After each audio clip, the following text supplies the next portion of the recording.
Hi, this is Joseph Fink, creator of Welcome to Найт-Вейл, and I just spent 20 minutes in a tense standoff with the biggest cockroach I've ever seen, so that's where I'm at, headspace-wise. Europe tour, just a month and a half from now, we will be in there performing shows. The only show still available in the UK is London on November 9th, that's a Sunday. All other UK shows are completely sold out, but tickets are still available and for sale right now in Dublin, Oslo, Copenhagen, Paris, Hamburg, Amsterdam, Cologne, Munich, Berlin, and again, London. Welcome to Найт-Вейл.com. Click on shows. We will see you very soon, Europe. Recordings of our last two live shows for sale. Pay what you want on Найт-Вейл.bandcamp.com or on iTunes for $1.99. 2 hours of new material with guests and live music. If you have been resisting buying these, then, well, I don't know, it's your life. It just seems a silly thing to deny yourself. On our store, tons of new stuff. Найт-Вейл tank tops, Spider-Wolves team shirts, a mostly void, partially stars shirt that is so beautiful I want to just run around forcing people to look at it, but I can't for legal reasons. Plus, all sorts of amazing shirts and other strange items that have been added in the last few months. Welcome to Найт-Вейл.com and click on store to see all of those things. Hey, if you like what we do here with our show and you want to help us make hazmat suits for dealing with giant cockroaches, please consider signing up for a small monthly donation. We really do depend on all of you. Those who donate a little more get a special personal audio thank you from Sesil himself. He records them one at a time, and he says your name with his mouth. Go to welcometonight-vale.com and click on donate to do that thing. This has been Joseph Fink. Check around you to see if there is a giant cockroach, because take it from me, there might be a giant cockroach. And hey, thanks.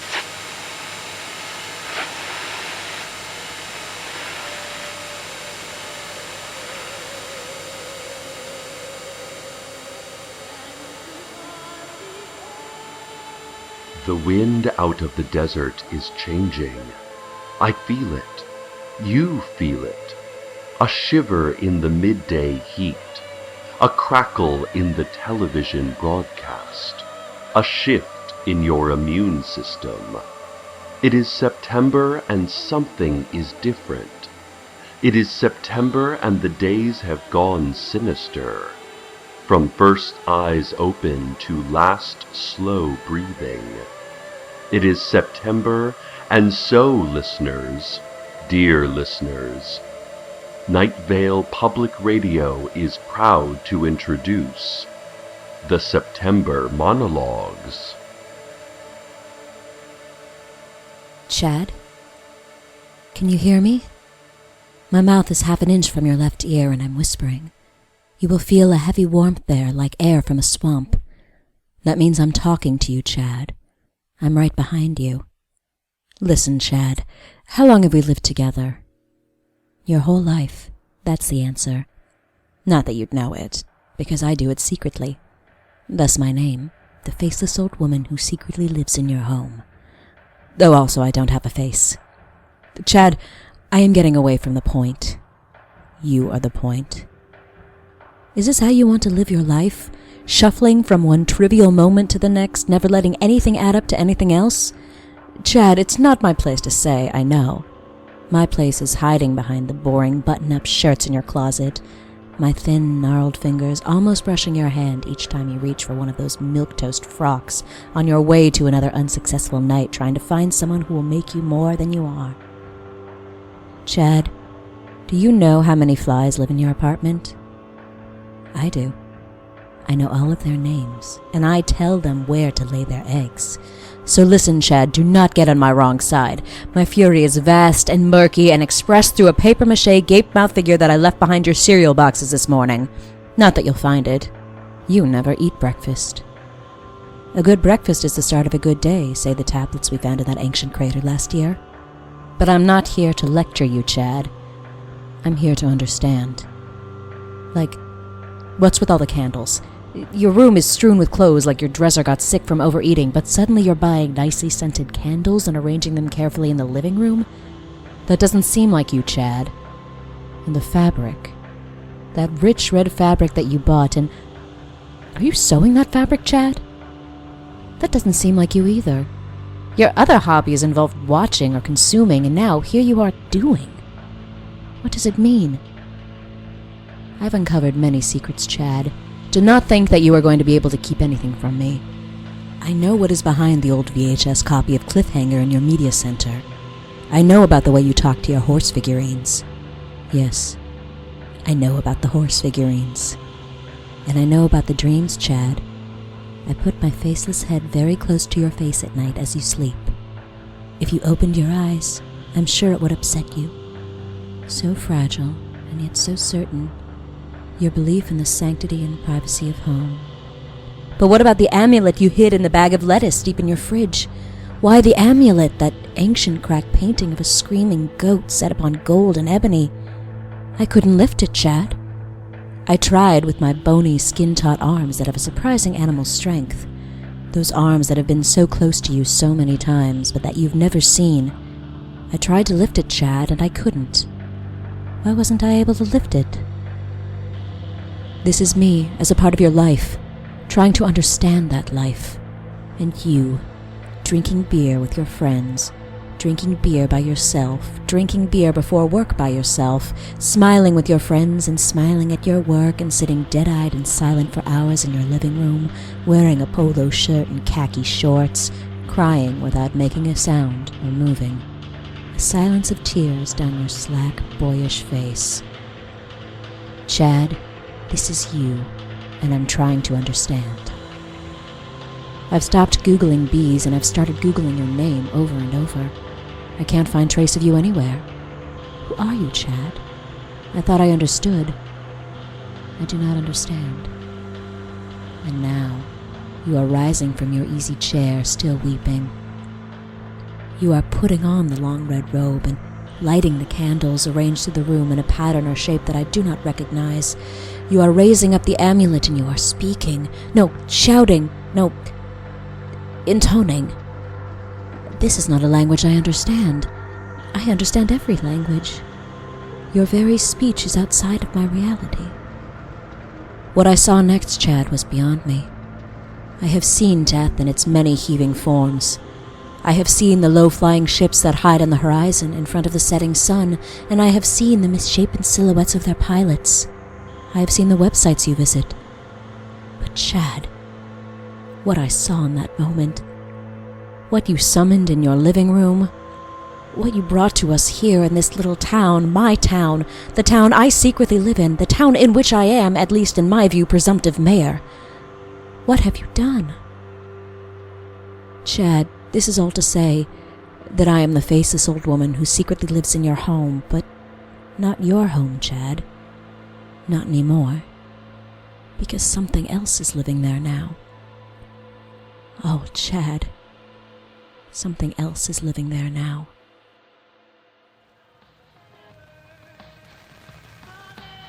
The air is different.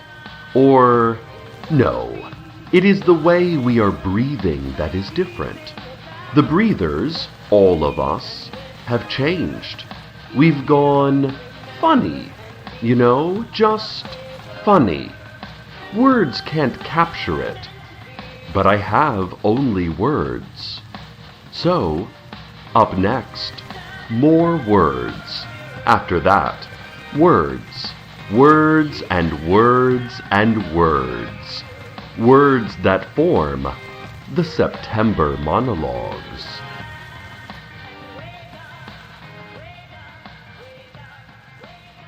Nobody's made a good album in years.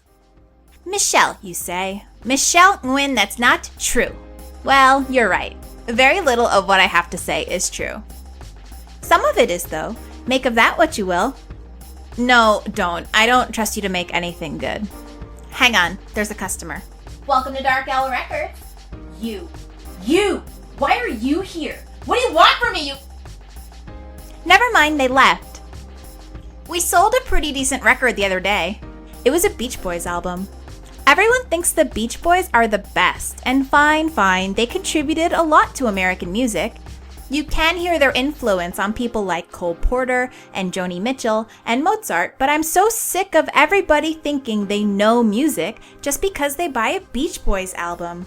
I begged the guy not to buy it. It was, of course, the one with most of their big hits on it, like the people under the floor, and I'm being followed, and tracking device inside my skin, and no doubt the Beach Boys' most famous song, Hand Me That Hammer, Madam Dentist. He bought the album anyway, but I broke it into pieces as I handed it to him, and then I told him the store was closed and he wasn't allowed to leave.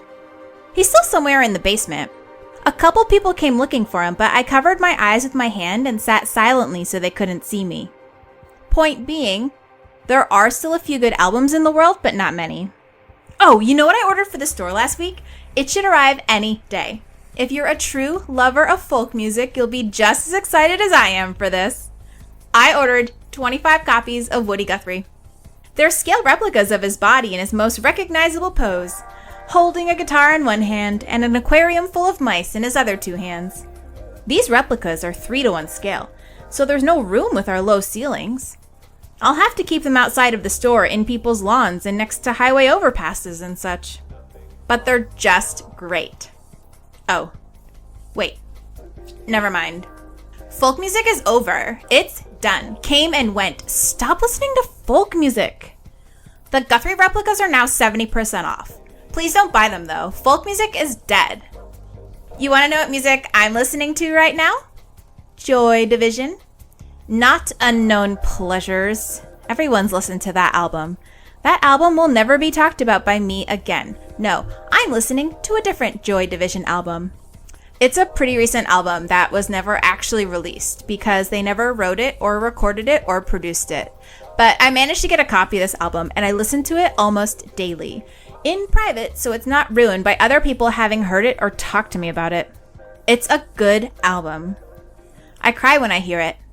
I cry when I think about it. I'm crying now. I'm sure it doesn't sound to you like I'm crying because you can't comprehend my crying. You can't see me or hear me crying because you don't know me. You don't truly know me. This Joy Division album truly knows me in a way no other human ever has. And so that's a complete list of music I like. Looks like the coroner is here again. Hello, Linda. We got the new Panic at the Disco album in. I've been selling her blank CDs for years now and telling her that's Panic at the Disco's aesthetic, that they just release completely silent songs with no titles on albums with no tracks or cover art and no name. It's really funny. Except for their new album really did come out and it's called Quit Fabricating Our Musical Career, Michelle. So I'm a little freaked out by that. But also, I think I'm really impacting the future of music. We here at Dark Owl Records pride ourselves on that. Impacting the future of music.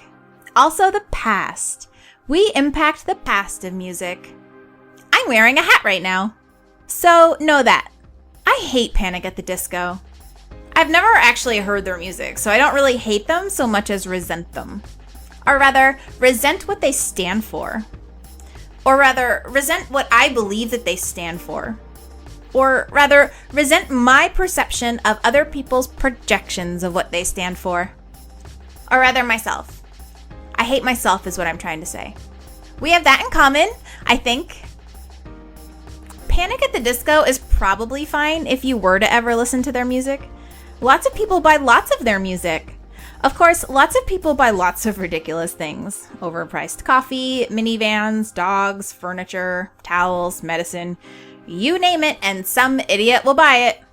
Linda, is that a Public Enemy cassette? Don't touch that! You do not have hip-hop access here! We have a pretty good hip-hop collection. That's not true. It's just that one cassette. And it's broken. Anyway, t-shirts and posters and trance music are all 50% off this weekend at Dark Owl, so come visit the store. Wait. Never mind. We're closed until further notice. You're not allowed in here anyway. Not with that tattoo. Who has a Woody Guthrie tattoo these days?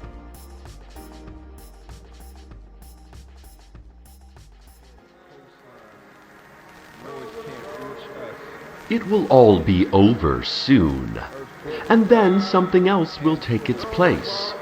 Like waves, says the common metaphor.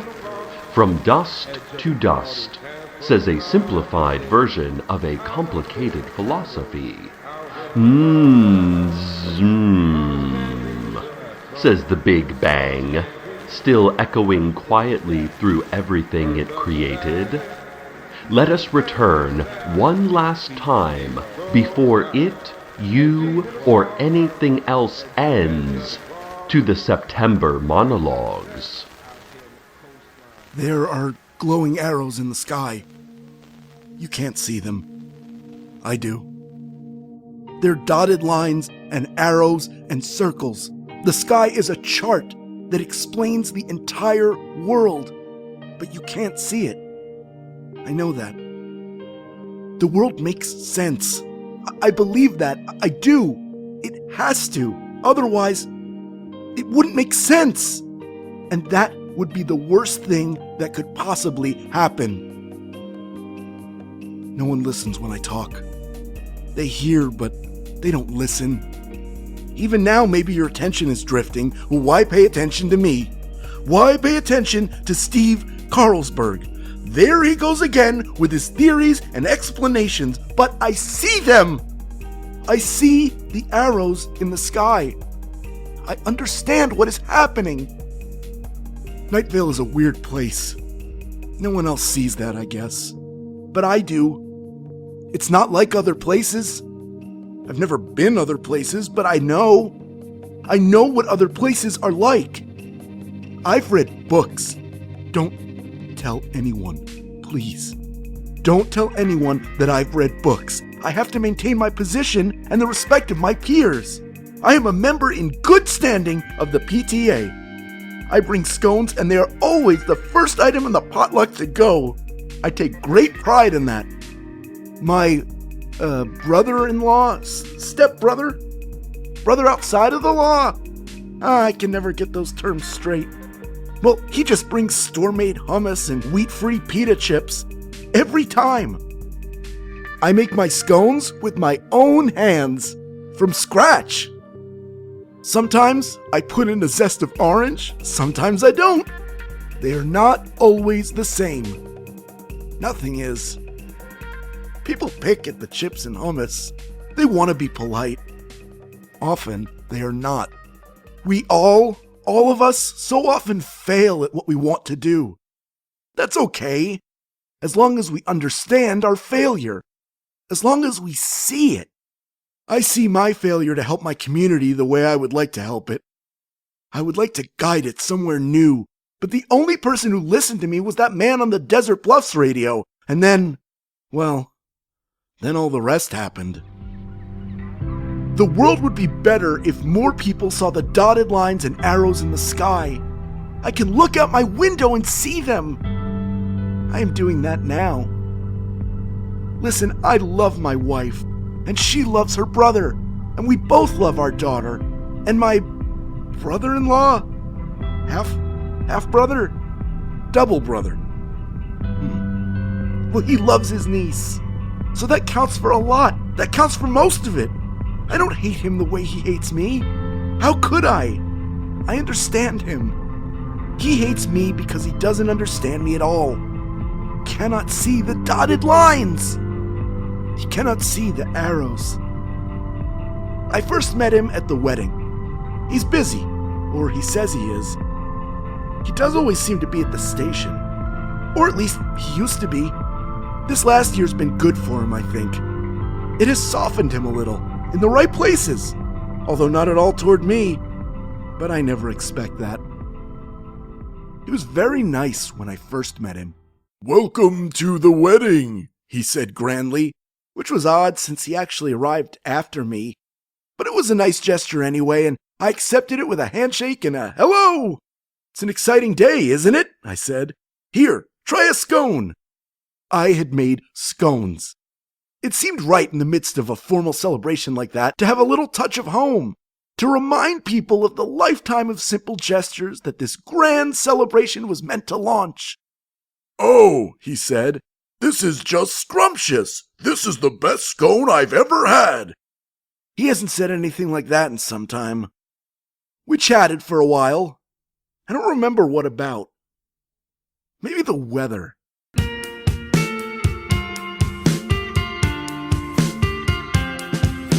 No, definitely the weather. I remember it was the weather, because we had to stand in awkward silence for a bit as we waited for the music to stop playing. But then, it all turned. How about those secret agents, I asked, indicating the black-suited women and men lining the back of the room, taking photos and writing down everything that everyone said. Ah, he said. Yes, well, he said.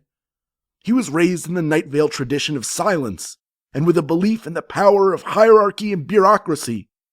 I had been raised that way too, but it didn't stick, because I could see the arrows, and the dotted lines, and the circles. Laid out across the world, I could clearly see how things were, the way that it was all organized, and for whose benefit. Well, sure, I said. Those agents from... This next part is complicated. People always just refer to them as being from a vague yet menacing agency, and while they are certainly menacing, there's nothing vague about them. I explained to Cecil then exactly what branch they're from, who specifically they report to, and whose desk those reports ultimately land on. People could die for knowing these things. But I've always known it. I could always just see it, how it all really was laid out. And as I talked, Cecil's face changed. It twisted into a grimace.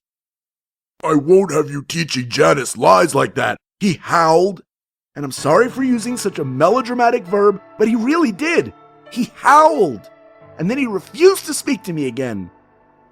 During the ceremony, he tried to object, on the grounds that I knew and spoke aloud forbidden knowledge and dangerous truths, which is actually a mandatory reason to cancel a wedding according to the laws of Найт-Вейл, but his sister talked him down. Since then, though, he's never trusted me. It's because of Janice. It's because I want Janice to understand the world the way I do. I want her to see the arrows and dotted lines, to know the world, not just repeat what has been told to her. My brother-in-law, as you might imagine, disagrees. She will learn only what she is allowed to learn in schools, he explains to me regularly and loudly. Don't poison her with education. I don't know. Maybe he's right. It's not like knowing has made my life easier. Quite the opposite. Quite the opposite.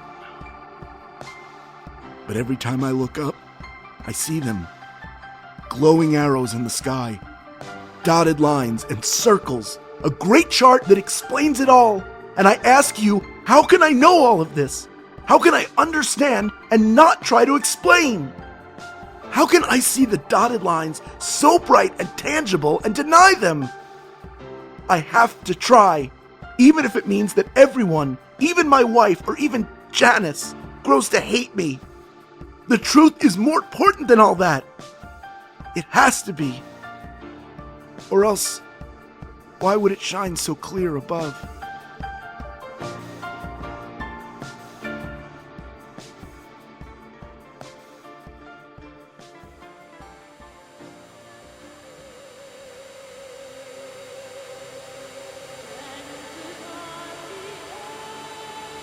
Well, that's it for the September monologues. We've said so much. What more is there to say? Welcome to Найт-Вейл is a production of Commonplace Books. It is written by Joseph Fink and Jeffrey Crayner, and produced by Joseph Fink. The voice of Найт-Вейл is Cecil Baldwin. The voice of the faceless old woman was Mara Wilson. The voice of Michelle Wynn was Kate Jones. The voice of Steve Carlsberg was Hal Lublin. Original music by Disparition. All of it can be found at disparition.info or at disparition.bandcamp.com. Comments? Questions? Email us at nightveil@commonplacebooks.com or follow us on Twitter at Найт-Вейл Radio. Check out welcometonightvale.com for more information on this show, as well as all sorts of cool Найт-Вейл stuff you can own. And while you're there, consider clicking the donate link. That'd be cool of you. Today's proverb: